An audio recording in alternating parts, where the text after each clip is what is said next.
Eskolako, 14 urtekin hasi nintzen IEL0.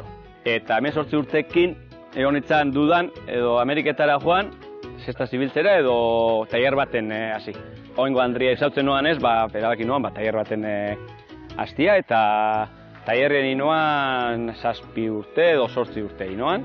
Mutrigo tailerra itxi izan eta erabaki noan, jake ardiak eta nire gurasua esaken eta gazteiak itxen zegoen, erabaki noan etxien gehatzia.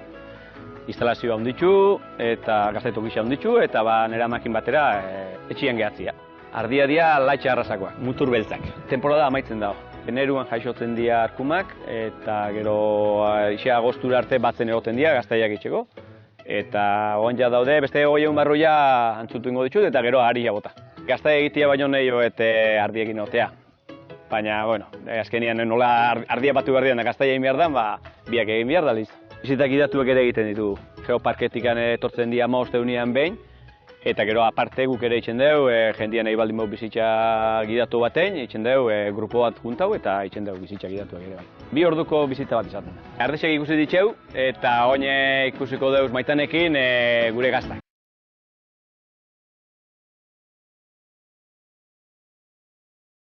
Erakutziko zuet gure gaztaie, Goienetxeko gazta, 3 fase. Haunek di atzo indeko gaztaiak eta salmueratik atarata oin dauz azala itxeko prozesuan. Azala itxen egoten die kamara berezi baten, 106ko zetasunakin. Egin behar izaten da egunero buelta eman. Eta gero ja, hilabete bat pasatzen danean, ikusten da azala ja ondo inda dakatela, egoten die konservazio kamara baten. Eta kamara horretan 185ko ezetasuna eukitzen dau. Kamara horretan ja lizuna eitzen hasten da, gaztaiari, eta hor, kamara horretan, egon behar dau 2 hilabete. Osasun sailak derrigortzen dau, esne gordinakin egindako gazta dalako. Gazta honek ja 2 hilabete daka. Ja saltzeko moduan dau. Saltzeko orduan lizuna aukentzen dutzagu gehixen bat itxuragatik. Ikusi dugu ze gazta zurixek eta oin beste gazta mota bat daukegun eguk da gaztaketua. Sartzen dugu gaztaia gela itxi batean, egurra izan behar da, altza baina ezea izan behar da.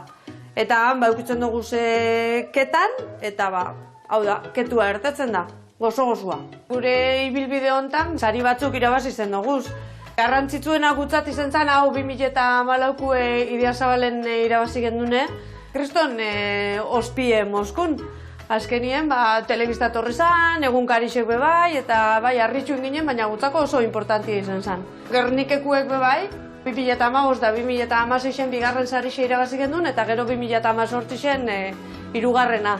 Gure gaztai erosteko, jente asko tortzen da ona gure dendatxora, eta gero bebai herri isen daukeguzen dendetan gehixenetan saltzen da. Baita inguruko herrixetan bebai, Elgoibarren, Deban, Ondarrun, Markinen, eta gero web horrixen bebai. Joseba, hemen gure Goienetxeko gazta, espero gustau izatea gure aurkezpena, eta nahi duzunien hemen gauz, etorri bizitan. Hone egin! Hone egin! Hone egin! Agur!